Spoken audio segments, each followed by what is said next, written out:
So on the other hand, now it's become not a matter of family affection, but a matter of politics. To restrain or scold Aldarian is now a political danger that could unbalance Numenor. That's not good. Yes, and this is where Almerian should have said, don't worry, I'll go talk to him to try and calm down the situation. Oh, but well, that comes up later. She tries. But by then it's probably too late. Yeah, you guessed it. No spoilers. The ships of the Numenorians became ever larger and of greater drought in those days until they could make far voyages carrying many men and great cargoes. And Aldarian was often long gone from Numenor. Tarmeneldur ever opposed his son, and he set a curb on the felling of trees in Numenor for the building of vessels. Okay, this is also something that he did because Aldarian was chopping too many down. And it was, well, later you almost have the impression of an entire forest being chopped down. So this is also a societal matter because Numenor does depend on wood and on trees for other things than ships.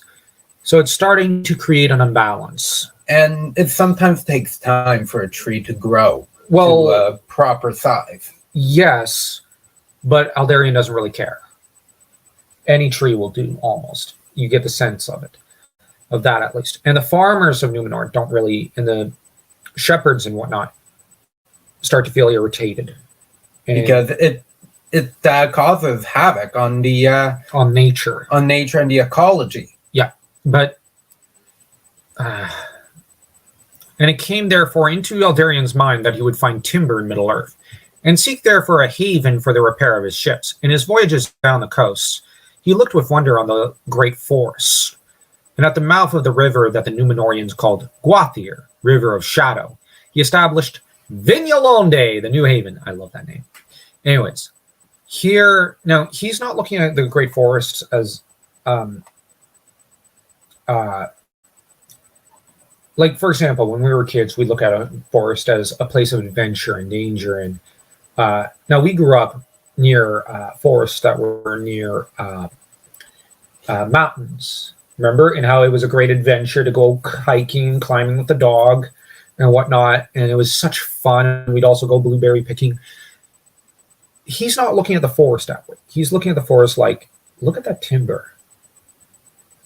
And he's been told you can't have it all your way on Numenor. So he then goes off to Middle Earth and says, look at their timber. I could lay claim to theirs. Oh, now, here, I'm going to say this is kind of a conqueror's mindset. Well, I don't have enough at home, so I'm going to go take what essentially belongs to someone else for myself. On the other hand, this is unclaimed land, and I would argue that since nobody's laid claim to it, it's fair pickings. I'm just saying. And you know what? Numenor is starting to get a little overpopulated. Maybe they do need to move men onto the coast. And in some ways, maybe it would also endear them more to the people of Middle Earth to see that the Numenorians are not gods or something, or distant aliens of some sort, but mortal men like them, and you might establish closer ties. So there's some good reasons and there's some good motivations and bad motivations here with this act. I'm just gonna check over for any comments. So yeah, we have here. I like trees myself, and I like forests and and mountains and seas. But I find that to look on trees for just timber is disquieting, and I find it a worrisome habit. I've met people who have that mindset. I nearly ended up working at a mill at one point, and while I love the mill, the difference between them and, say, other men was that they did not. This mill was a really good one. They actually looked at trees and said, "No, we have an obligation," and If we get a piece of lumber here, we have a duty to the lumber to make sure it becomes something beautiful, and that it's not wasted. Respect for it. But on the other hand, some of the clients of the mill had the mindset, well, it's just lumber. So yeah, there's the thing to bear in mind is that there's a good way of looking at trees and a bad way, I would argue. Aldarian's not looking at it with a good frame of mind to an extent, in my opinion. But when nigh on 800 years had passed since the beginning of the second age, oh gosh, okay, I'll skip a little. For he desired to, okay. Yeah, he's basically named heir. Now, to the feasting in Armenelos came one Berengar from his dwelling in the west of the isle. Now, Berengar does not play any role whatsoever, really, and he's not important. I'm just saying. He's just there to father Arendis. Arendis' mom is more important. So, yeah, whatever. There, Almerian, the queen, observed her beauty of a kind seldom seen in Numenor. For Berengar came of the house of Beor by ancient descent, though not of the line of Elros. And Arendis was dark-haired and of slender grace, with the clear gray eyes of her kin. But Arendis looked upon Aldarian as he rode by, and for his beauty and splendor of bearing, she had eyes for little else. Uh-oh. So we start by a bit more of a superficial love. Well, no, okay. I was going to say that for me, this is comparable to how Zenobia first looked upon Conan. Now, for one thing, given what we know of Zenobia, she's far more beautiful than Arendis, inside and outside. But basically, Arendis has the Zenobia experience, falling in love at first sight. But the difference is that their fates are meant to be different. One is meant to be miserable, the other not so miserable. And the trouble is Zenobia had more purity than pride, while Arendis has more pride than purity. But on the other hand, at the beginning, I would argue she is a little pure, but foolish in some ways. The trouble is the kiss of fate is that infatuation with Aldarian. Now, she's basically a little girl at this point. And that is why, because she's of an ancient noble house, the line of Beor of all lines, which are they're distant cousins, basically, of the royal house. They're not of the line of Elros, but they're distant cousins of it. Going back dozens of generations, probably, to an extent. So, going back a lot of generations. So, it would be good political sense to marry you with that family. But on the other hand, this is going to be a disaster. Thereafter, Arendis entered the household of the queen and found favor also of the king, but little did she see of Aldarian, darn, right? Who busied himself in the tending of the forests, being concerned that in time to come, timber should not lack in Numenor. Yeah, of course. Now, he's not looking at it as trees, he's looking at it as timber. And resources to maintain his ships. Yeah. One gets the sense that he should have married maybe Lady Oboshi from Princess Mononoke. Those two would have loved each other. That's, well, anyways. I think San from that movie would have hated Aldarian. Aldarian needed someone to truly ground him. Yeah, well, Oboshi wouldn't do that, though, I guess. She is very pragmatic, but I think, well, there'd be too much in common in some ways. Let's see. Ere long, the mariners of the Guild of Venturers became restless, for they were ill content to voyage more briefly and more rarely under less sir commanders. And when 6 years had passed since the proclamation of the king's heir, Aldarian determined to sail again to Middle-earth. Of the king he got but grudging leave, for he refused his father's urging that he abide in Numenor and seek a wife. And he set sail in the spring of the year But coming to bid farewell to his mother, he saw Arendis amid the queen's company, and looking on her beauty, he divined the strength that lay concealed in her. Uh-oh. One has to bear in mind, Arendis is like a tree. And what are trees for? Being chopped down. On the other hand, he does have a duty to start a royal line, because the thing is, at the moment, the succession is not secure. Because now there's the son of Silmarion, probably around this time. Now, Silmarion is the rightful, legitimate line of Numenor. But on the other hand, they don't want to be king. So, well, actually, Silmarion doesn't want her line to be the ruling house. So, in that regard, the Menelder does have the succession to think of, basically. He's not yet a grandfather, and it's far past time. On the other hand, Aldarion's not interested. Then Almerion said to him, "Must you depart again, Aldarion, my son? Is there nothing that will hold you in the fairest of all mortal lands?" "Not yet," he answered. "But there are fairer things in Armenelos than a man could find elsewhere, even in the lands of the Eldar. But mariners are men of two minds, at war with themselves, and the desire of the sea still holds me." Arendis believed that these words were spoken also for her ears, and from that time forth her heart was turned wholly to Aldarion, though not in hope. So she thinks he's talking about her. He's not. Whoops. So he inadvertently led her on there. But it's not, according to him, because we got to bear in mind, this story is technically from his point of view. So he's saying he wasn't leading her on here. We don't know what the truth is there. But on the other hand, if we take it at its word, whoops. She was looking at it with a doe-eyed young girl. But here's the problem. Doe-eyed young girl who's easily fooled in that way is not Arendis, as you'll see later. So this part is a bit of a weird part in the text, though not in hope.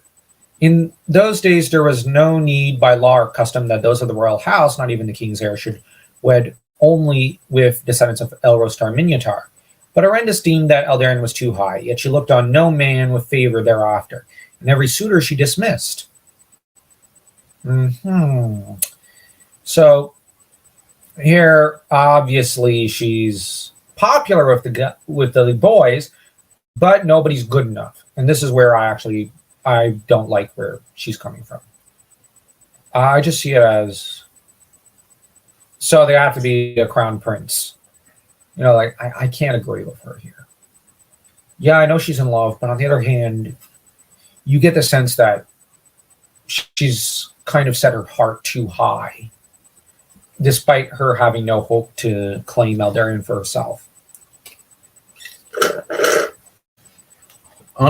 Honestly, Aldarion should have had a much more grounded voice with his father and mother and who he were to wed. Not just... Well, his parents want him to marry Arendis later, but the thing is, they don't have the strength of will to force him to marry right now. They don't have the force of will. 7 years passed before Aldarion came back, bringing with him one of silver and gold, and he spoke of his father, of his voyage, and his deeds. But Menelder said, "Rather would I have had you beside me than any news or gifts from the dark lands. This is the part of merchants and explorers, not of the king's heir. What need have we of more silver and gold, unless to use in pride where other things would serve as well? The need of the king's house is for a man who knows and loves this land and people which he will rule." Now, this is a beautiful sentiment. Essentially, this is the Mulan's dad saying, the greatest gift and honor is having you for a son. Are you nuts, Dad? No, imagine if Mulan had rejected her dad in that moment. You would have been like, what? But here, on the other hand, he's trying to tell his son. Now, this is where Menelder is saying this is for merchants and explorers. Now, you are the king's heir. You should spend more time at home. That being said, there's something beautiful here about what Menelder says about silver and gold. We already have enough. What do we need more? There's, in a way, a humility here, and he says, unless to use in pride where other things would serve as well. It's like, this is just there to boost our egos. What do we need an ego for?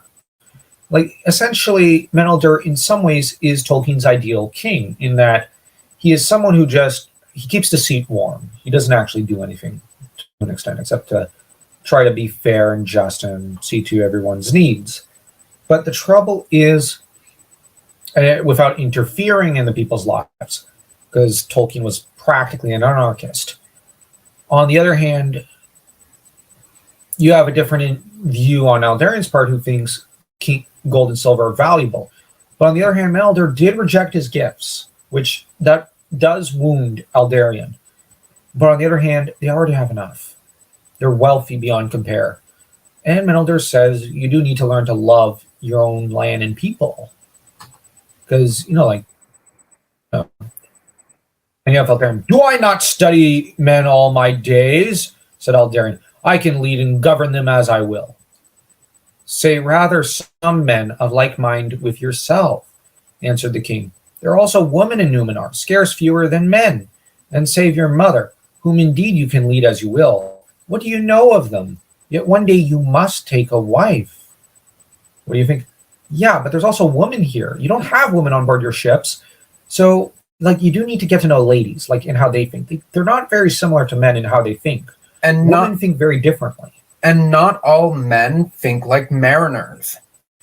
Yeah, but then you have Aldarian. One day, said Aldarian, but not before I must, and later, if any to try to thrust me towards marriage. Other things I have to do more urgent to me, for my mind is bent on them. Cold is the life of a mariner's wife, and the mariner who is single of purpose and not tied to the shore goes further, and learns better how to deal with the sea. Further, but not with more profit, said Menelder. And you do not deal with the sea, Aldarian, my son. Do you forget that the Edain shall dwell here under the grace of the lords of the west? That Weenan is kind to us, and Ose is restrained. Our ships are guarded, and other hands guide them than ours. So be not over proud, or the grace may wane. And do not presume that it will extend to those who risk themselves without need upon the rocks of strange shores, or in the lands of men of darkness. Now here there is some ego on Menelder's part. He's basically like, it's for other men. That's a little arrogant of him. But on the other hand, Aldarian is saying, well, I don't want to be tied down. Which I've seen a lot of guys say that today, and it's something I can't fully wrap my head around to an extent. For example, it's like, well, it's just my psychology that, well, I don't want to be tied down. Okay.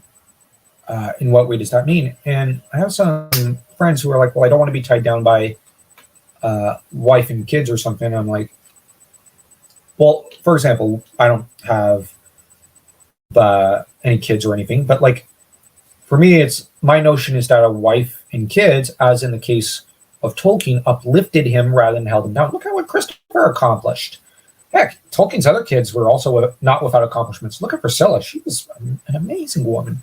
Bai, sure, she was Tolkien's daughter-in-law, but she was basically adopted into the family. Look at everything she accomplished. So you've got, in turn, and now I do have a dog, but I don't consider him tying me down. I consider him uplifting me. So I guess I have a different psychology on this matter. But the thing is, I may love the sea, but I can't understand seeing it as, well, I don't want anything to hold me back from this. And I kind of see it that way, and I'm just, well, read it this way, and I'm like, I don't understand.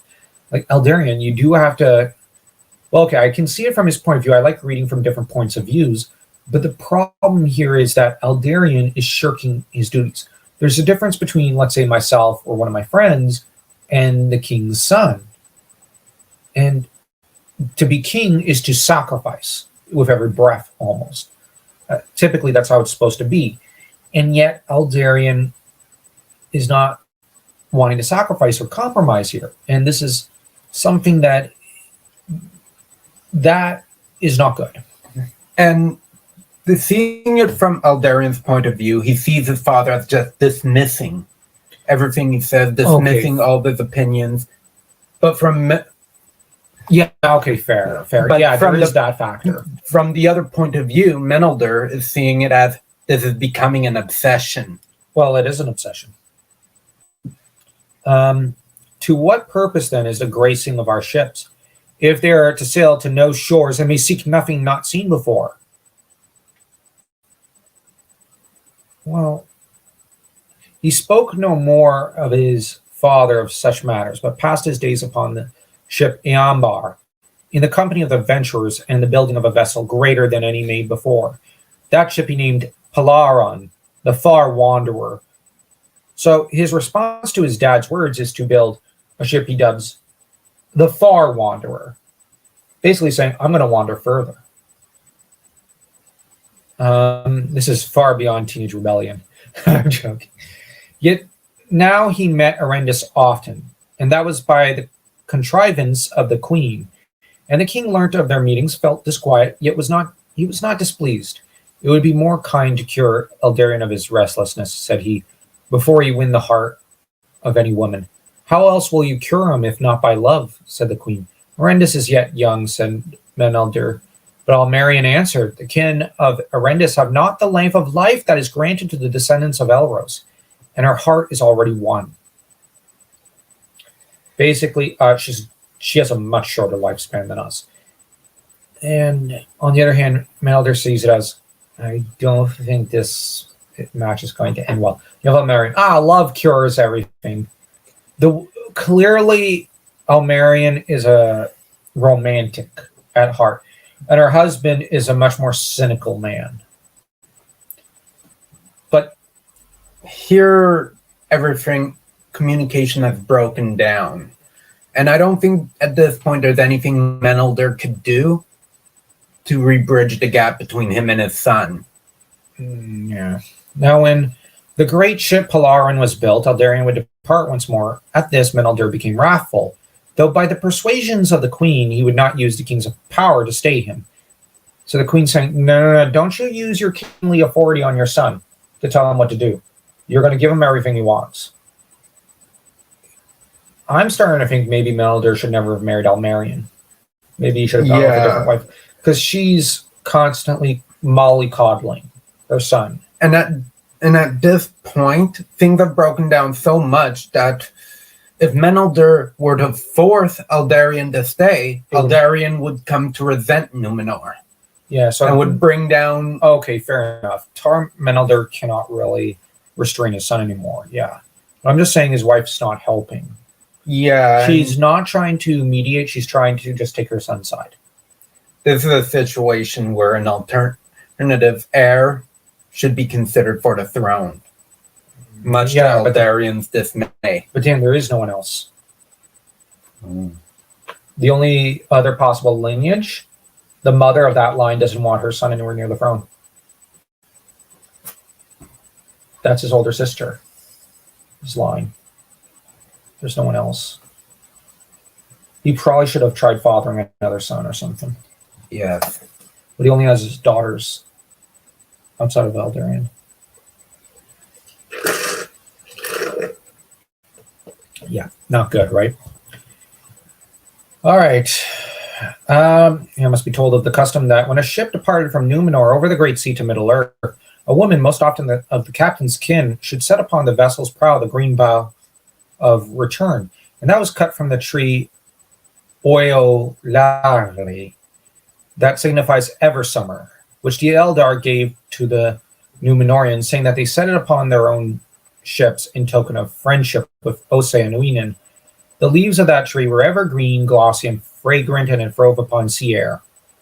But Menelder forbade the queen and the sisters of Eldarion to bear the bow of Oeolari to Romenna, where lay the Palaron, saying that he refused his blessing to his son, who was venturing forth against his will. So you said, maybe if he forbids him, it won't go over well. Well, he just did. And he just said, you know what? No. So his wife said, take his side more. And Eldarion, hearing this, said, if I must go without blessing or bow, then so I will go. Then the queen was grieved, but Arendis said to her, Tarinya, my queen, if you will cut the bow from the elven tree, I will bear it to the haven by your leave, for the king has not forbidden it to me. The mariners thought it an ill thing that the captain should depart thus. So now the men are seeing it as, well, we can't leave without the bow. Kind of leaving on bad terms with the king might not be the best idea. They're very practical men. On the other hand, here I get the feeling there's Menelder's wrath has become such that the queen fears to displease it. So evidently communication is starting to break down between king and queen. Their marriage is probably on the rocks. So Menelder is probably tired of her taking his son's side and seeing it as, well, if you want to mollycoddle him, I'll have no part in it. And, well, Buffalo Dish le Camp. On the other hand, Eldarion's going to leave anyways, and sea travel at the time was dangerous. Maybe Menelder should make peace, but the trouble is that Eldarion's become an immovable force. And now that said, Eldarion greeted her with amazement and joy, and she said, I have brought you the buff of return, Lord, from the queen. From the queen, said Eldarion in a changed manner. Yes, Lord, said she. But I asked for her leave to do so. Others beside your own kin will rejoice at your return as soon as it may be.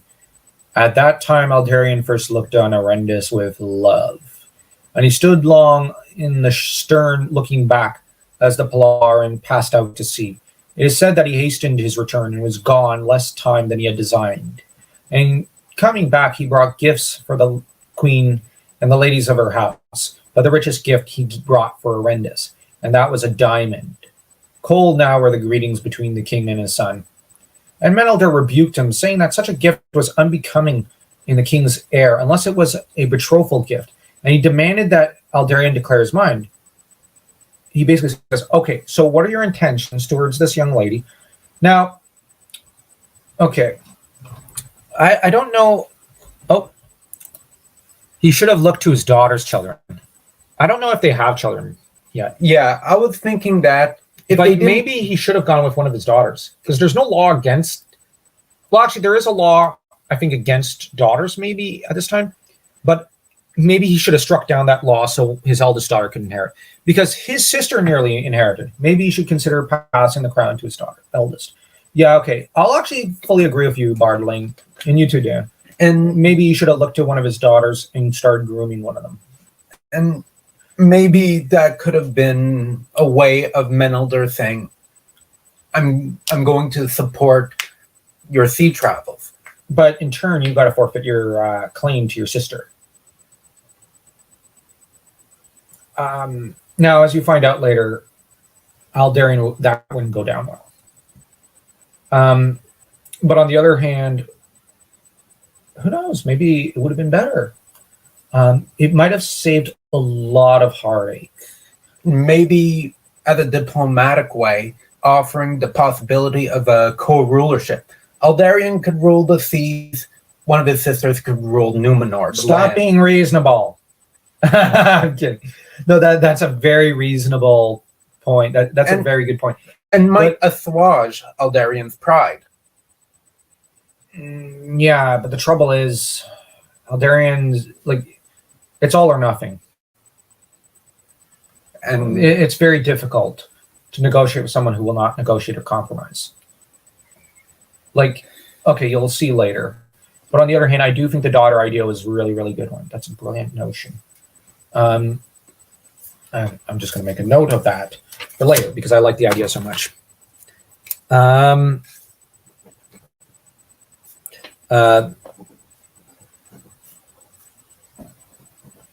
Because it might be worth a video or three. And this is something, or a live stream or something. This is something that I want to make a note of because I think it's really cool. Good suggestion. See why we're doing this? I'm too tired to properly be of use, and Dan and Bardling are basically supplying all the wisdom here. Now, all right. So, yeah, there's this has become quite the conundrum. And the other thing is, oh, right. Now, when it comes to French culture, now I don't know how it is in other cultures in the West, but in French culture,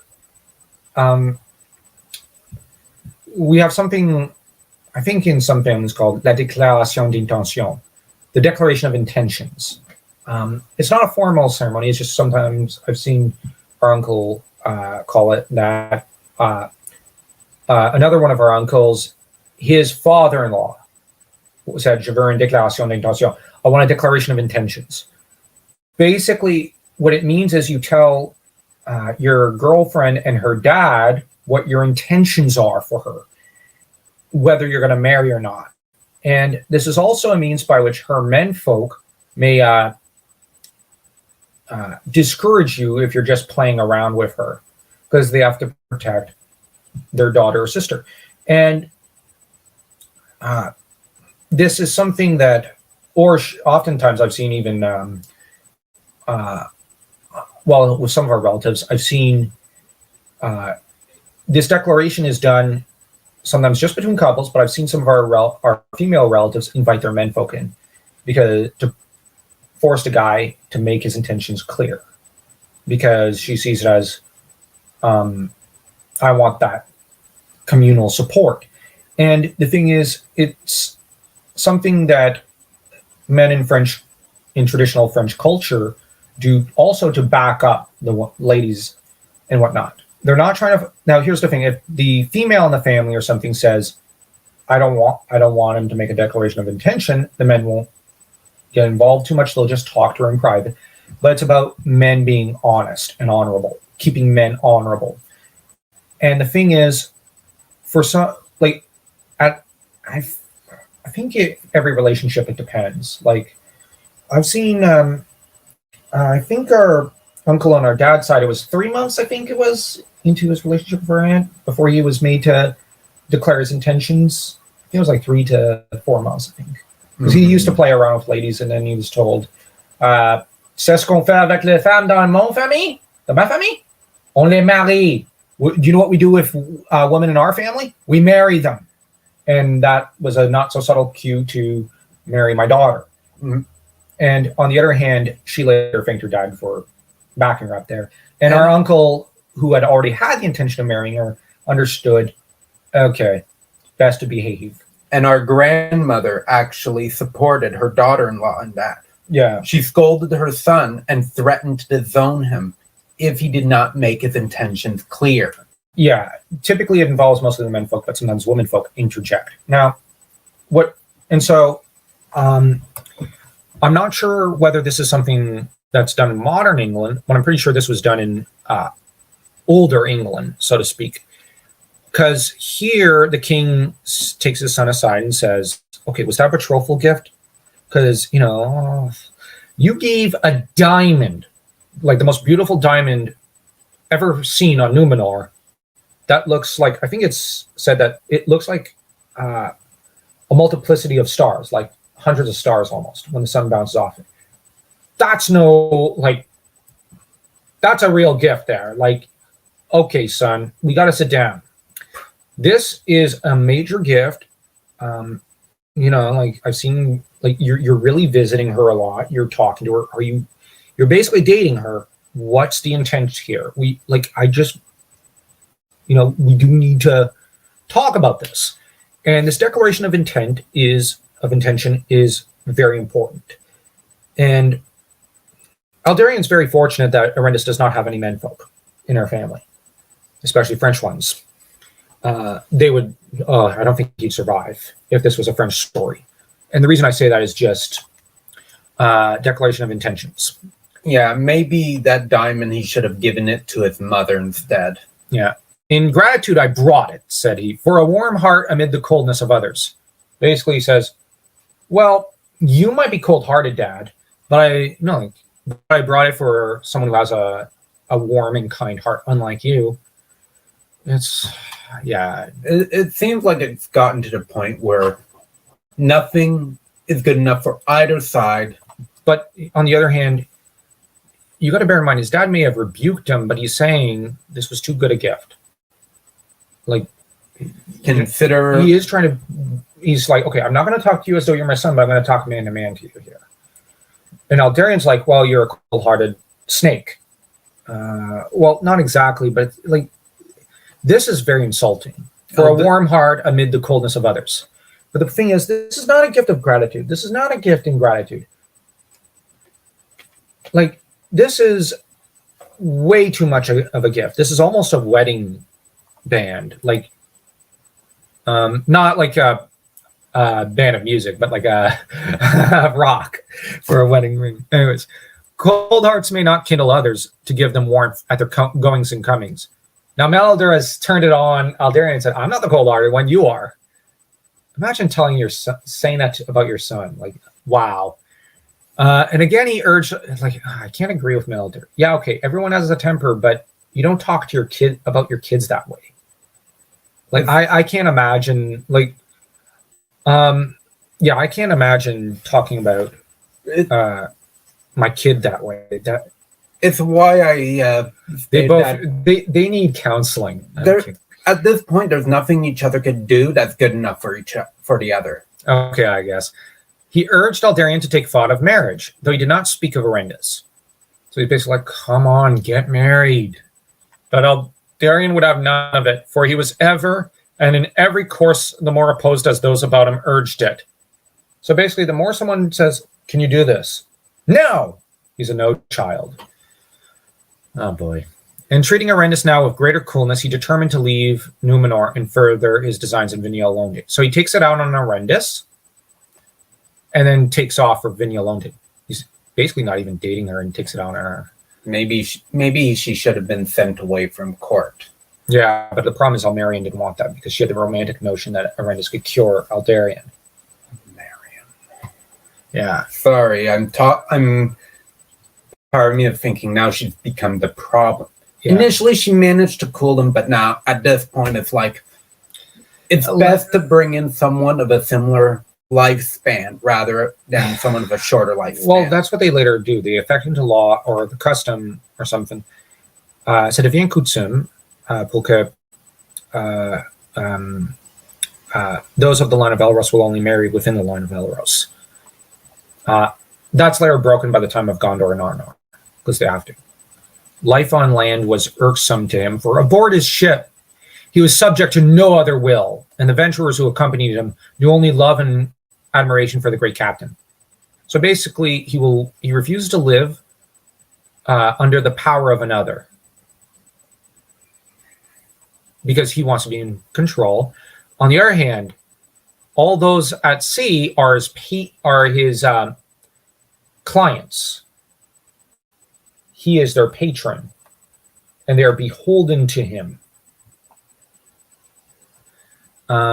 He wishes to be king, I dare say. But, well, like, basically he wants the kind of, he's king of the seas here, like, and he likes his position and whatnot. But the problem is Menelder is not making it easier. Menelder forbade his going, and Aldarian, before the winter was fully gone, set sail with a fleet of 7 ships and the greater part of the venturers in defiance of the king. Of course he did. The queen did not dare incur Menelder's wrath, but at night a cloaked woman came to the haven bearing a bow, and she gave it into the hands of Aldarian, saying, "This comes from the Lady of the Westlands," for so they called Arendis, and went away in the dark. So the queen is defying her husband's orders. At the open rebellion of Aldarian, the king rescinded his authority as lord of the ships and havens of Numenor, and he caused the guild house of the venturers on Iambar to be shut, and the shipyards of Romena to be closed, and forbade the felling of all trees for shipbuilding. Basically said, okay, we're not chopping trees down for shipbuilding anymore. Good Lord, Elmarian. Okay, 5 years passed, and Aldarian returned with 9 ships, for 2 had been built in Vignalonde. He's proving he doesn't need Numenorian timber. And they were laden with fine timber from the forests of the coast of Middle-earth. Okay. Hey, that's creative. And probably a better location to find lumber for ships. Timber. Yeah, timber for ships. Yeah. Oh yeah, lumber. Yeah. Man, I forgot my English there.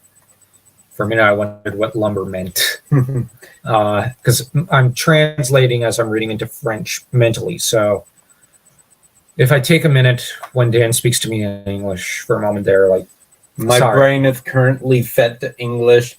Yeah, I might slip into French sometimes. well, my brain is when I'm reading like this sort of text is normally set to English, but because I'm 2 days almost without sleep, and after a horse throat the other day, I'm kind of stuck in French mode.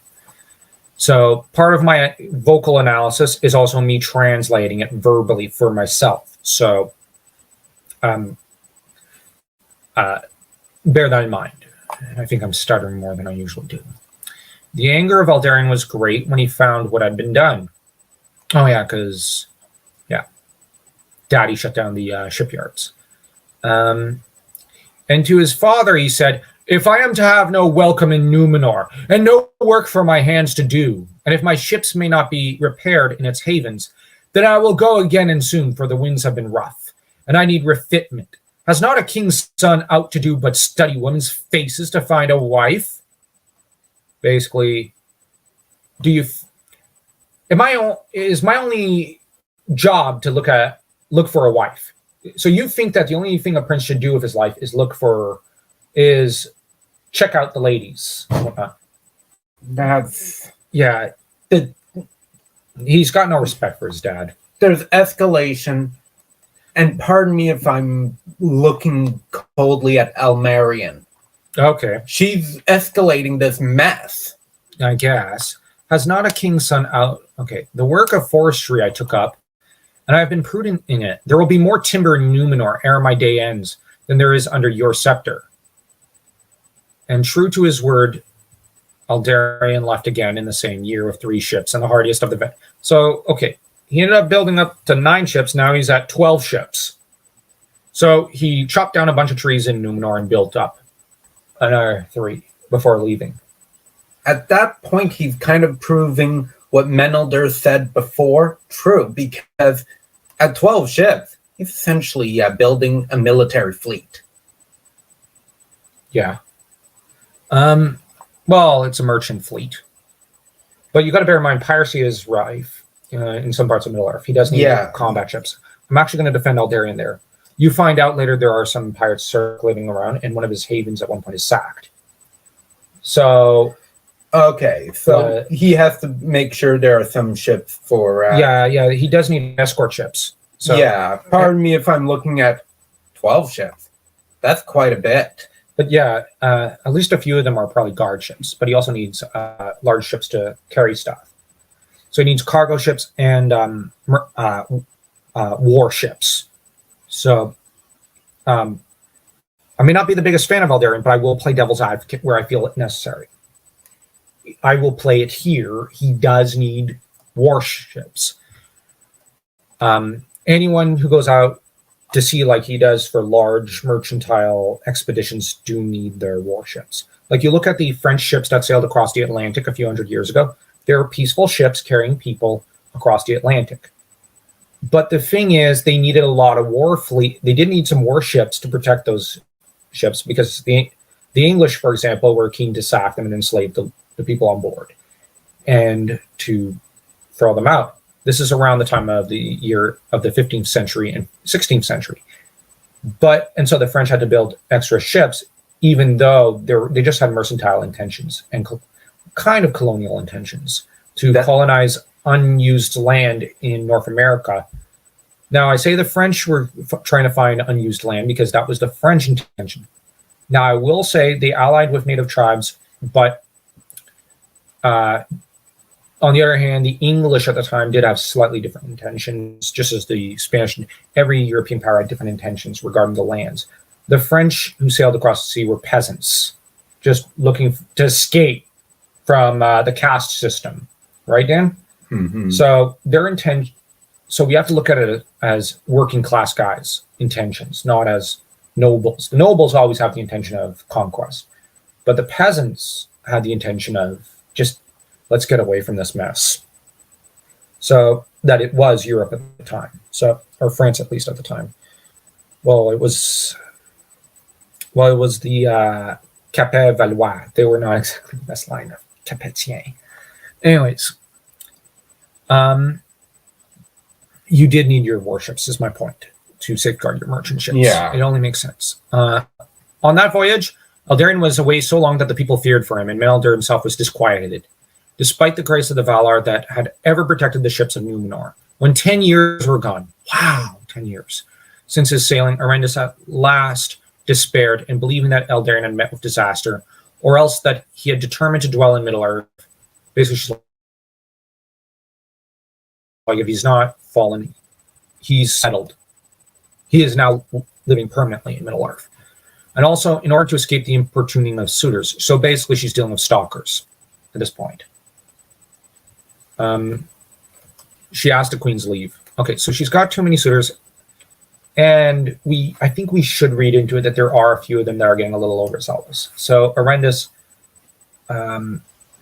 she's an introvert, basically. Eldarion's more of an extrovert. So she's not comfortable in large crowds. And this is ever something that was used against her. Also to humiliate her at a few points. So she's not comfortable in the capital. She wants to go back to the country. She's a country girl who's been made to live in the city for too long. So she's going, I can't handle the city anymore. Can I just go home? She asked the queen's leave, and departing from Manila, she returned to her own kindred in the Westlands. But after 4 years more, Eldarion at last returned, and his ships were battered and broken by the sea. Now, they were also in some battles, I think. He had sailed first to the haven of Vignalonde, and thence he had made a great coastwise journey southwards, far beyond any place he had reached by the ships of the Numenorians. But returning northwards, he had met contrary winds and great storms, and scarce escaping shipwreck. And the Harad found Vignalonde overthrown by great seas and plundered by hostile men. See what I mean? People came in and plundered. 3 times he was driven back from the crossing of the Great Sea by high winds out of the west, and his own ship was struck by lightning and dismasted. And only with labor and hardship in the deep waters did he come at last to haven in Numenor. Greatly was Menelder comforted at Eldarion's return, but he rebuked him for his rebellion against king and father. Now, there is another factor I just remembered we have to bear in mind when it comes to this story. Filial piety. In the before modernization, filial piety was the chief most virtue in that one had to live by as a man. Now, Asia and Africa still live by such cultural views and customs. But in the West, remember the chief piece of literary, like the book that defined the West was originally the Bible. Let's just be honest. And in it, it says, honor thy mother and father. And I'm not saying that to sermonize or whatever. I'm just saying Tolkien's writing from the perspective that one should honor one's father and mother.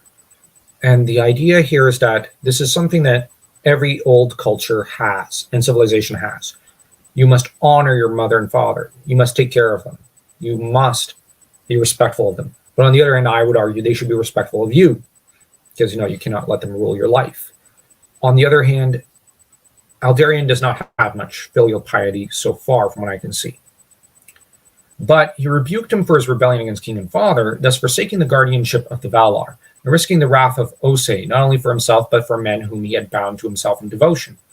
Then Eldarion was chastened in mood, and he received the pardon of Menelder. So basically, it's like, okay, sorry, Dad. And his dad, okay, you're forgiven. Who restored to him the lordship of the ships and havens, and added thereto the title of Master of the Forests. Basically said, you can now do everything you want with the forests. Because you said sorry. That's good enough for me. And that didn't go down. That went peachily with Feanor. Yeah. Okay. Okay. That you got me. I don't have a rebuttal. It was like Feanor. Oh well, I'm sorry, Dad. Okay, all is forgiven. Yeah. It might have cut out Aldarian support in the royal court as well, making it harder for him to press his claim if you want to think about possible alternate worlds. Oh, this is about the daughter thing. Sorry for being dumb. Yeah. Well, yeah. Yeah, because the people would know. On the other hand, this is not later Numenor where it's the armies that make the king, not the people.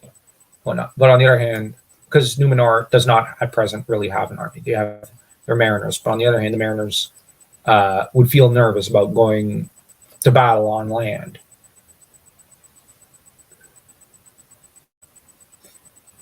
Yeah, it would be okay. It would be tricky because there's also the armies of Gil-galad. That could be a tipping factor. On the other hand, would Gil-galad invade Numenor to force Numenor to accept Aldarian? Would Aldarian even press that far? Okay, I'm not sure. This is a good point. I didn't even. Okay, this should probably get its own video. Okay, at this point, or its own stream, like, because we've already done one fanfic stream. Let's just lean in, I guess. Okay, so good point, Bardling. I'm just a little stumped here. Political power would favor the people in court because they would have built relationships with nobility. Granted, although that said, Aldarian's venturers are the wealthiest people around, and his mariners are wealthy beyond compare. But that being said, all the noble families are tied in with, well, each other and the line of Elros. It is definitely a fanfic premise. Yeah, I guess. This is a really fascinating point. No, I got no. Okay, this is a really interesting one. Because one can argue at this point, is Aldarian really a royal of Numenor? Okay, I guess. He's already spent essentially most of his life outside of Numenor. Well, I guess he's like the Tuthmosis III. Yeah. Who spent his entire life outside of Egypt and left Egypt in the hand of royal viziers. He was not like Hatshepsut, who ruled directly within Egypt. I love alternate histories. No, don't apologize. Alternate history is fun and cool. Yes. It's the source of all fantasy fiction, I would argue. And even mythology fiction, like mythological fiction, like what Tolkien and Howard did. So, hey, you know what? I think within every historian or person who studies history at any kind of length, there's a love for alternate history, Bardling. So don't apologize for that. Love it, what you love, and never apologize for it, as I always say. And I think even Dan has said that a few times on the channel. Where was I? Oh, Aldarian was grieved to find Arendis gone from Arminelos, but he was too proud to seek her. So basically, you know, he gave her that massive gift. He's like, wait, where did she go? Well, you were gone for 14 years. What did you expect? She doesn't have the lifespan. Yeah. And indeed, he could not well do so. But now he's also going, well, she should come to me. I shouldn't go to her. Dude, you barely even made it to first base. Like, and you expect her to still be there. Yeah. Ask for her hand in marriage, and he was still unwilling to be bound. At this point, let her go. Let her go. Have the royals find her a better match. Yeah. Okay, I'm gonna say this. If only, like, for one thing, like Captain Jack Sparrow in the Pirates of the Caribbean show is sympathetic to people because he doesn't tie himself in really with any lady, like with a wife, for the most part. But we all know that Blackbeard's daughter would be the only one he could probably marry because she loves the sea as much as he loves it. Because Jack is married to the sea. But if he was married to Angelica, I think he'd be able to... That'd be better for him because she's married to the sea as well. She loves the water in the ocean as much as he does. But if you look at, like, for example, Commodore Norrington, he loves the sea just as much as Will Turner and Jack do. But what does he do when Elizabeth turns away from him? He says, "If this is where your heart leads you," and walks away and says, well, actually he says, "This is a fine sword. I should expect that a blacksmith who forged such a sword should treat everything in his life with the same care and love." Pretty much pats Will on the shoulder like a man, almost like a brother, walks away. He's like, okay. Like, you're absolved of all your crimes. I won't even punish you, even though I technically should hang you. And I'll even give you my fiance and let you marry. And I'm going to walk away like a man. So I think where Norrington should be the ideal, Aldarion falls a little short. But on the other hand, at this point, Numenor is an empire. So, because they have colonies on the mainland. And they do have an obligation to protect them until they can protect themselves. And I say that very heavily because this is an empire that the monarchy didn't want, the nobility didn't want, the people didn't, are half-hearted about. They were getting overpopulated on the island. It has to be acknowledged. But they, rather than colonize regions closer to the elves so that they could stick around the elves, they're colonizing elsewhere and forging a proper empire. At least this is Aldarion forging for them an empire. And I know there's the argument, well, the shadow's on the horizon. In 1,000 years, the shadow will be on the horizon. At the moment, the shadow, that is to say Sauron, is not a factor. So this is basically Numenor being dragged into the game of empires, kicking and screaming, I would argue. But that's my opinion, to an extent. But on the other hand, Numenor does have to acknowledge too many people on the island. It's a fact. He set himself to the repairing of the neglects of his long absence, for he had been nigh on 20 years away. Okay, not 14 years. 20 years almost he's been away. Oh, God. I can't even imagine being away that long. And at the time, great harbor works were put in hand, especially at Romena. He's basically redesigning the city. He found that there had been much felling of trees for building and the making of many things, but all was done without foresight, and little had been planted to replace what was taken. And he journeyed far and wide in Numenor to view the standing woods. Yeah, there he's actually being responsible. Let's be honest, he's being responsible here. But on the other hand, frame narrative, this is his version of the story. So his father has been a poor king here. So remember earlier it said Menelder was a really good king, but now it's saying the moron didn't even keep a proper eye on his lumber and on the forests. So we do have to bear in mind frame narrative. This is Tar Aldarion's version of the story. And that's always, if you ever study Victorian literature or Russian literature, you do learn you can't trust the narrator. Never trust the narrator. They always have a reason for why they're telling you what they're telling you. As my professor would always say, riding one day in the forest of the Westlands, he saw a woman. No, I'm kidding. Whose dark hair flowed in the wind, and above her was a green cloak clasped at the throat. Green, the color of eternity, wilderness, and fertility. All right. Clasped at the throat with a bright jewel, and he took her for one of the Eldar, who came at times to those parts of the island. Now she's in the Westland, that is to say, I think the Anduin Star, that is to say, in the lands of the Lord of Andunier, the westernmost part of the island, the closest to Valinor. And they get a lot of elvish visitors. And he knew her for Arendis, and saw that the jewel was the one that he had given her. Then suddenly he knew in himself the love that he bore her, and he felt the emptiness of his days. Arendis, seeing him, turned pale and would ride off, but he was too quick, and he said, so she got scared, went to ride the other way, and he chased after her. Too well have I deserved that you should flee from me, who have fled so often and so far, but forgive me and stay now. They rode then together to the house of Berengar, her father, and there Aldarion made plain his desire for betrothal to Arendis. It's been 20 years. But I guess it's time to marry her. Wow, right? But now Arendis was reluctant. So now she's going, okay, now you're 20 years too late, buddy. No, I'm an old spinster here. Like, I don't think this is a good idea. Though according to custom and the life of her people, it was now full time for her marriage.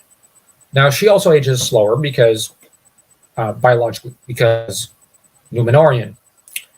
On the other hand, she's getting cold feet. She's going, I don't know. Her love for him was not lessened, nor did she retreat out of guile, but she feared now in her heart that in the war between herself and the sea, for the keeping of Eldarion, she would not conquer. Never would Arendis take less that she might not lose all. And fearing the sea and begrudging to all ships that felling of trees which she loved, she determined that she must utterly defeat the sea and the ships, or else be herself defeated utterly. Now she's going, this is why I shouldn't marry you. You know, like, it's gonna... But Eldarion wooed Arendis in earnest, and wherever she went, he would go. So now he's following her everywhere. Because she said, okay, I don't know. I don't think I should marry you. Let's not do this. How about you find someone else or something, not me. It's been 20 years, but he starts following her everywhere and chasing her. He's being a no child on that matter. She said no. He decides that no, he doesn't accept no. And this is where, I just don't want to derail your stream. You're not derailing the stream, Bartley. You're never derailing the stream. Say what you think. Say what you want. Discuss. I don't mind. You're adding to the conversation. Yeah, and that's very important. And you know what? What's the worst that'll happen? We'll have an interesting discussion. So don't worry. Yeah, I would have run. Yeah, me too. What she probably should have done was leave the jewel with the queen, but find another match. But it's her greatest treasure. You could at least hawk it. I'm kidding. I'm joking. But actually, no, you couldn't. She couldn't. But on the other hand, she did run here, and it's not working. He's not used to the word no. No one ever tells him no. And when his dad's tried all his life, what has he always done? Well, I'm doing it anyways. So Arendis is saying, okay, no. And now he's going, what do you mean no? No, it's yes. You have to say yes. And she's retreating. He neglected the havens and the shipyards and all the concerns of the Guild of Adventurers. Yeah, he's chasing her like Henry VIII chased Anne Boleyn. Just incessantly. Felling no trees, but setting himself to their planting only, and he found more. So he's planting trees now. Now he's not chopping them down mindlessly, according to him, finding more contentment in those days than in any others of his life. Now, this is his confession here. Though he did not know it until he looked back after when old age was upon him. In his old age, he goes, those were the happiest days of my life. It's a little late to recognize that. But anyways, at length he sought to persuade Arendis to sail with him on a voyage about the island in the ship of Ambar. For 100 years had now passed since Eldarion founded the Guild of Adventurers, so he's 100 years old. And feasts were to be held in all the havens of Numenor. To this, Arendis consented, concealing her distaste and fear. Now, she doesn't like ships. She's afraid of the sea. It's fine. Some people aren't built for water. And they departed from now, like as a kid, I feared getting on a boat. But as a young man, when I climbed up on one with our stepfather, I actually really liked it. So, you know, like sometimes you just grow out of it, or sometimes you grow into it, or you never quite outgrow your feelings. That's fine. To this, Arendis consented, concealing her distaste and fear, and they departed from Romena and came to Andunier in the west of the island. There, Valandil, essentially the guy I mentioned as, I think, being the possible alternative heir, well, he's now Lord of Andunier. His dad is passed, and he's a close kin of Aldarion, because his mom is still Marion, and so technically he should have been king of Numenor. By right, Valandil should have been king. And the land of Andunier is often filled with the wisest of men of Numenor. So, yeah.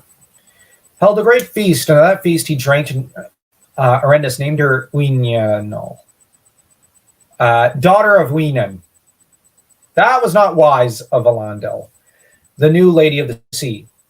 But Arendis, who sat beside Nune, the wife of Valandil, said aloud, "Call me by no such name. I am no daughter of Uinen. Rather is she my foe." That's dumb of her to say. She says that at the feast in front of her husband. That's gonna, well, not her husband, but her fiance. That's gonna go down well. Oh, boy. Thereafter, for a while, doubt again assailed Arendis, for Aldarion turned his thoughts again to the works at Romena, and busied himself with the building of great sea walls and the raising of a tall tower upon tall Uinen. Calmindon, the Light Tower, was its name. But when these things were done, Aldarion returned to Arendis and besought her to be betrothed. Yet still she delayed, saying, "I have journeyed with you by ship, Lord. Before I give you my answer, will you not journey with me ashore to the places that I love? You know too little of this land for one who shall be its king." Basically, she's a country girl and saying, "Can you visit the country?" So she's taking her city boy to the country. This goes down about as well as you can expect. I have to say that. Therefore, they departed together and came to Emelie, where were rolling downs of grass, and it was the chief place of sheep pasturage in Numenor. And they saw the white houses of the farmers and shepherds, and heard the bleating of the flocks. Sounds just perfect. I'm just saying. It reminds me of some footage I saw recently of Sicily and of Bretagne over in France. So, yeah, it just sounds idyllic. There, Arendis spoke to Aldarion and said, "Here could I be at ease." Now she's basically acting like a romantic country girl. "You shall dwell where you will as wife of the king's heir," said Aldarion, "and as queen in many fair houses, such as you desire. When you are king, I shall be old," said Arendis. "Where will the king's heir dwell meanwhile?" "With his wife," said Aldarion, "when his labors allow, if she cannot share in them." "I will not share my husband with the lady Weenen," said Arendis. So basically he's saying, when I'm not at work, I'll live with you. But he's always at work. And he says, unless, of course, you want to move into the boat with me. Now, here's the thing. And now, mariners could either be open-minded or not so open-minded. There were different sorts of mariners. But a woman who went at sea was always at risk of the wrong sort of mariner crew. I'm just being honest. History has proven that. Even pirate crews headed by female captains, the woman had to play it very carefully. I'm just being honest. On the other hand, she's too quick to say, "I will not share my husband with the Lady Weenen. I'm not sharing you with the sea." Oh boy, it's all or nothing with her. "That is a twisted saying," said Aldarion. "As well might I say that I would not share my wife with the Lord Arome of Forest, because she loves trees that grow wild." He's like, why do I have to live in the country? They should have broken off the engagement. Yeah, because she wants to live in the country. They have nothing in common. Even amongst royal matches, the royals need to be on the same page. These two are not. He already said, we're going to live at sea. What did she say? I don't really like that. It's like Edward the Second's marriage was more stable than this. Okay, yeah, you're right. "Indeed you would not," said Arendis, "for you would fell any wood as a gift to Weenen if you had a mind." Basically, you're going to chop down all the trees. "Name any tree that you love, it shall stand until it dies." Okay, name me one tree and I won't chop it down, said Aldarion. She's saying, you would just chop down all the trees. Okay. Pick one here, and I won't chop it. I'll chop the others, but not that one. Way to prove her point, right? I love all that grows in this aisle, said Arendis. You know what just occurred to me? I love all that grow in this aisle. I once heard a 94-year-old Irishman or a 101-year-old Irishman or something say that in night. It's a recording from like, I think 1968 or something. And he was a farmer from the 19th century, and he just said they loved everything that grew on Ireland. So in a way, she's approaching it from a more Celtic point of view, that she loves everything on the isle and whatnot. Everything of Ireland, or of Numenor in this case. And Aldarion is approaching it from a very Age of Explorers, England. There's a reason the two cultures could not intermingle. That said,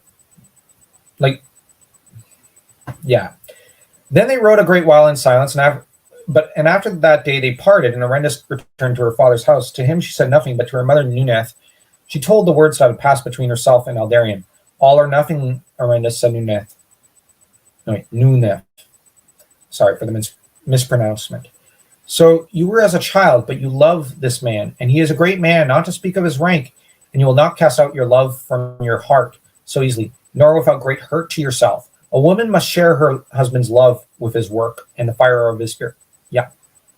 Yeah. Sadly, women will ever have to share men's affection with their passion or hobby or whatever. For example, for me, like a woman would have to learn to share me with my love for mythology / history / my own literary works. Well, although one of my female friends recently said she loves Lord of the Rings anyways, so maybe that's something to consider. But let's see. But that's however the tragedy, I think, of women. They have to, especially with men who are very driven, they have to share us with our passion and whatnot in life. So in a way, I do sympathize, but on the other hand, I'm going to be honest, I'm a little like Aldarion to an extent in that, like, for me, what drives me is most important in my life. And I would hate for anyone to interfere with that. That said, I do think marriage and children should be a part, to an extent, of almost every man's life. Almost. Not saying all, just almost. You do need to learn to compromise, because that will only improve your ability to pursue your passion, whether it's business, literary works, or whatever. Now, or make him a thing not lovable. It's like you have to learn to love your husband's work and share him with his work in the fire of his spirit, or make him a thing not lovable. Basically, something that cannot be loved. Now, you see where this is going. But I doubt that you will ever understand such counsel. Yet I am grieved, for it is full time that you were wed, and having borne a fair child, I had hoped to see fair grandchildren. Nor if they were cradled in the king's house would that displease me. Basically, I just want you to... I don't care if it's a king or something, or a prince, but can't you marry someone soon and give me grandchildren? Finally, someone with sense. With sense. This counsel did not indeed move the mind of Arendis. Nevertheless, she found that her heart was not under her will, and her days were empty, more empty than in the years when Aldarion had been gone. For he still abode in Numenor, and yet as the days passed, and he did not come again into the west, he stopped pursuing her, broke her heart. Now Marion the queen, being acquainted by Nuneth with what had passed, and fearing lest Aldarion should seek solace in voyaging again, for he had been long ashore, sent word to Arendis asking that she return to Armenelos. And Arendis being urged by Nuneth, so now her own mom is urging her, okay, you know what, go to Armenelos. The queen has summoned you. and by her own heart did as she was bid. Basically, her mom and her queen said, "Go to Armenos, to Aldarion." Okay. And there she was reconciled to Aldarion. And in the spring of that year, when the time of the Eluk Kurme, sorry, I have troubles reading the R for a minute, was come, that is to say, another ritual or ceremony, they ascended in the retinue of the king to the summit of the Menaltarma, which was the hollowed mountain of the Numenorians. So she participates in a great ceremony, the most holy on Numenor, or one of the most holy. When all had gone down again, Aldarion and Arendis remained behind, and they looked out, seeing all the Isle of Westernesse being another name for Numenor, laid green beneath them in the spring, and they saw the glimmer of light in the west, where far away was Avalone, that is to say, an isle near Aman, and the shadows in the east upon the great sea, and the Menel was blue above them. They did not speak, for no one, save only the king, spoke upon the height of Menaltarma. But as they came down, Arendis stood a moment, looking towards Amelie, and beyond, towards the woods of her home. Do you not love the Yoizahan? Okay, I actually am not familiar with the term. In Anduniac, the Numenorean language, the name given to Andor, the land of gift. Okay. So she asks him, don't you love Numenor? I love it indeed, he answered, though I think that you doubt it. For I think a lot of, also of what it may be in time to come, and the hope and splendor of its people. And I believe that a gift should not lie idle and hoard. Basically, it's like, think of the glory we could accomplish and how we can improve it. She asks, don't you love it? Yeah, but think of how we can improve it. But Arendis denied his words, saying, such gifts as come from the Valar, and through them from the one, Eru, that is just Eru Iluvatar, that is to say the god of Middle-earth, are to be loved for themselves now, and in all now. She's basically saying, it's already perfect. They are not given for barter, for more, for better. She's like, you can't improve on perfection. The Edain remain mortal men, Aldarion, great though they be, and we cannot dwell in the time that is to come, lest we lose our now for a phantom of our own designs. You're going to lose the present in your pursuit of the future. Then taking suddenly the jewel from her throat, she asked him, would you have me trade this to buy me other goods that I desire? No, said he, but you do not lock it and hoard. Yet I think you set it too high, for it is dimmed by the light of your eyes. And here you make, this is a very romantic phrasing. Then he kissed her on her eyes, and basically they agreed to get married. They're finally engaged. Only took them the better part of her life. They went back to Armenelos, and Aldarion presented Arendis to Tarmenelder as the betrothed of the king's heir. And the king was rejoiced, and there was merrymaking in the city and in all the isle. As betrothal gift, Menelder gave to Arendis a fair portion of land in Ameria. Basically gives her a farm. And there, well, a lot of land. And there he had built for her a white house. Built her a really nice estate. But Aldarion said to her, other jewels I have in hoard, gifts of kings in fair lands to whom the ships of Numenor have brought aid. I have gems as green as the light of the sun in the leaves of trees which you love. No, said Arendis, I have had my betrothal gift. So she kind of thought of the gift he already gave her as a betrothal gift, when he basically just gave that to her in what he claimed to be gratitude. Because it seemed like the gift one would give to one's betrothed. It did. But he saw it as just another gift. Or so he claims. There's a lot of miscommunication here. Though it came beforehand, it is the only jewel that I have, or would have, and I will set it yet higher. Then he saw that she had caused the white gem to be set as a star in a silver fillet, and at her, basically she's made a crown of it. And later she was to be known as Tar Elistilne, the Lady of the Star Brow. That's a beautiful title. Very beautiful. Tolkien's such a master of linguistics there. Thus there was for a time peace and joy in Armenelos, in the house of the king and all the isle, and it's recorded in ancient books that. Hold on. I just remembered. Sorry. Other jewels I have in hoard, gifts of kings in far lands to whom the ships of Numenor have brought aid. He's been to war. He's brought aid to foreign kings without the approval of Dad.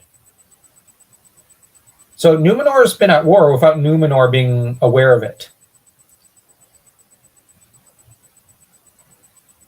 Basically, who made that man a gunner? I'm kidding. There's no other way of interpreting this. He's brought aid to other kings who have rewarded him as thanks with treasure. Does that sound like okay? That sounds kind of like mercenary work. None of these 4 people should have been anywhere near the throne. 4. You have Menelder, his wife, the queen. Well, Menelder's a good king, but with how he's managing his son.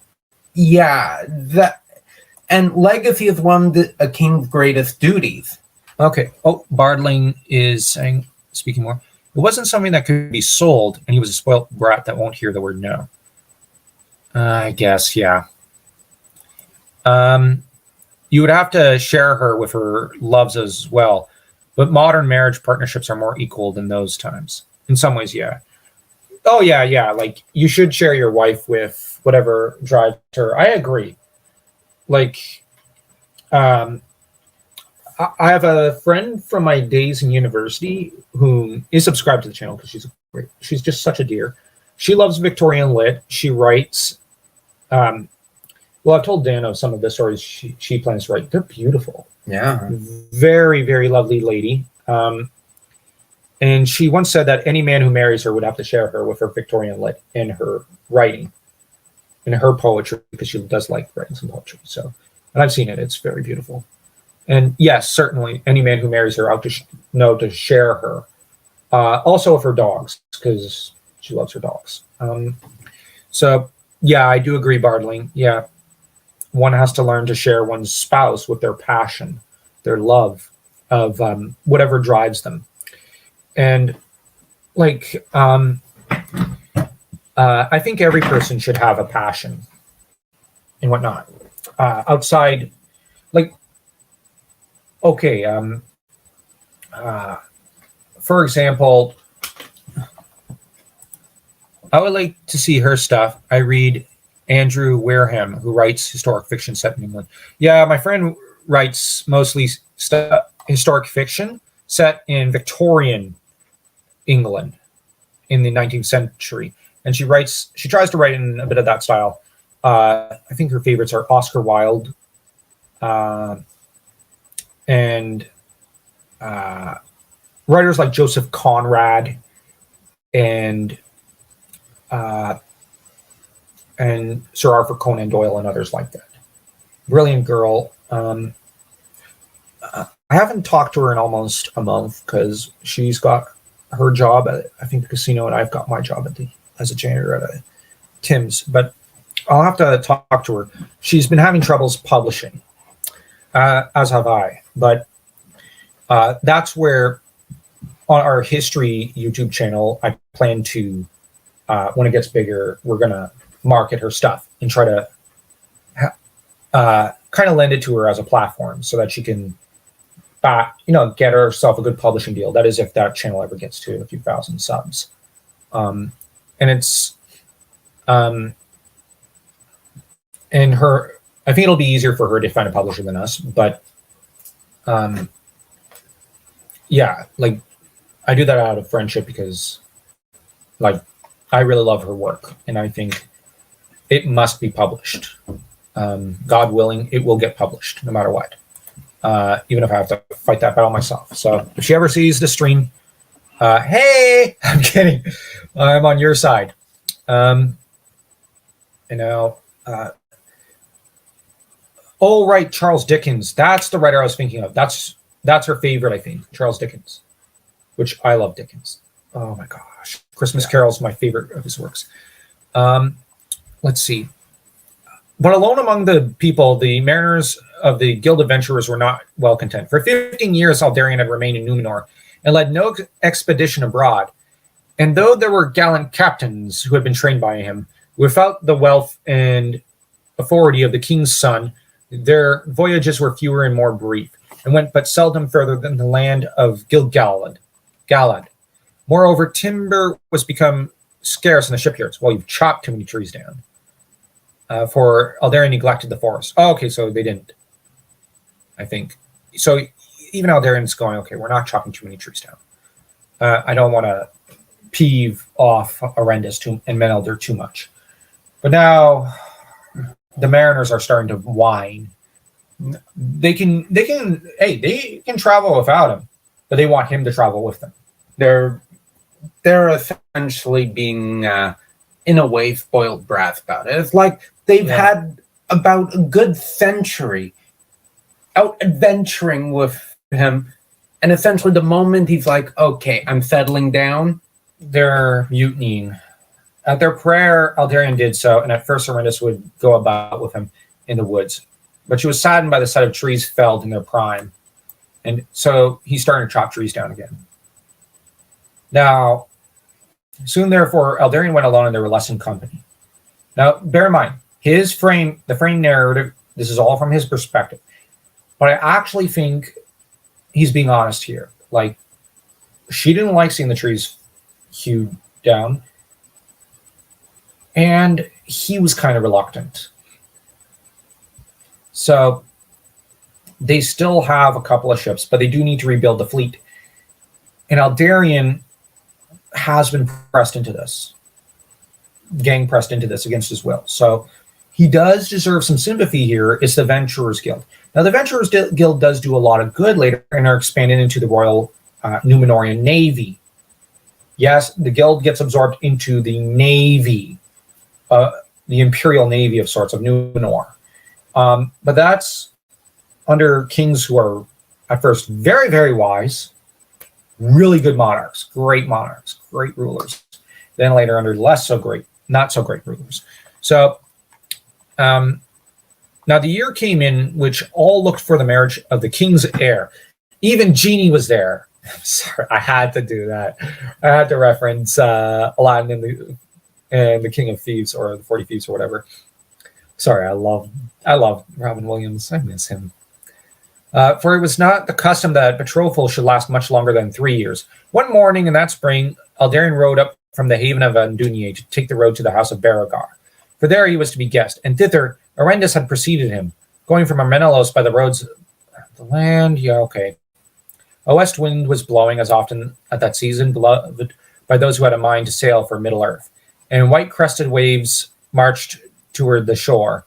Then suddenly the sea longing took him, as though a great hand had been laid on his throat, and his heart hammered and his breath was stopped. He strove for the mastery, and at length turned his back and continued on his journey. And by his design, he took his way through the wood where he had seen Horrendous riding as one of the Eldar, now 15 years gone. Almost he looked to see her so once more, but she was not there, and desired to see her face again hastened him. So he came to Beregar's house before evening. There she welcomed him gladly, and he was merry, but he said nothing. Touching their wedding, though all had thought that this was a part of his errand to the Westlands. As the days passed, Horrendous marked that he now often fell silent in company when others were gay.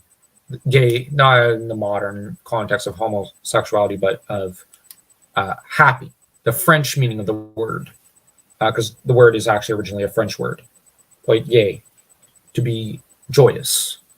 Tolkien is speaking in Victorian English. He never spoke in modern English. He was a man of the Victorian age in a lot of ways, or Edwardian age, I guess we should say, because I think the king at the time was Edward. I think the 7th or 8th. I can't remember which. I can never keep my Edwards after Edward VI very straight. Not that they mattered because Parliament took power. I'm just saying, at the time, after the Glorious Revolution, which was truly glorious because it was peaceful. That said, then her heart was shaking, for the blue eyes of Aldarion seemed to her now gray and cold. He's blaming her with his eyes. She didn't do anything. He should have broke off the engagement right there. Yet she perceived as it were a hunger in his gaze, that look she had seen too often before, and feared what it boded. But she said nothing. At that Nuneth, who marked all that passed, was glad, for words may open wounds, as she said. Ere long, so basically, yeah, it's good that you guys aren't speaking. That's smart. But on the other hand, the way the language used there, it's almost like an addict. At least that's how I've always read it. It always struck me as like this, like it's like he's an addict who needs his fix. And I've been banned from a few sites for saying that. So not an insulting language, just saying it always struck me as a bit of an addict, and I got banned from a few sites. That was before I got the channel. Anyways. And as they drew further from the sea, he grew merrier again. Still, he said nothing to her of his trouble, for indeed he was at war within himself and irresolute. So the year drew on, and Eldarion spoke neither of the sea nor of wedding, but he was often in Romena, and the coming of the venturers. At length, when the next year came in, the king called him to his chamber, and they were at ease together, and the love they bore one another was no longer clouded. So now father and son are greeting each other very cheerfully, Menelder. So what Arendis has affected has been the restoration of love between father and son. So, or at least seeing his son chastened, apologizing, the king without thought said, okay, you're forgiven, and immediately returned to my affections.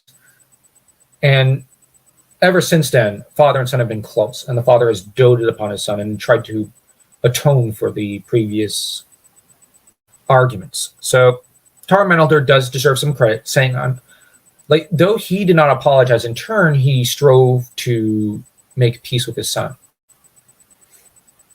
And that goes over well. My son, said Tar Menelder, when will you give me the daughter that I have so long desired? More than 3 years have now passed, and that is long enough. I marvel that you can endure so long a delay. Now, Tar Menelder speaks from a man who loves his wife, and he's like, how you can endure putting off your marriage is beyond me. Eldarion's getting cold feet at this point. Yeah, he is. Maybe he shouldn't go further with it. It has come upon me again, father. 18 years is a long fast. I can scarce lie still in a bed or hold myself upon a horse, and the hard ground of stone wounds my feet.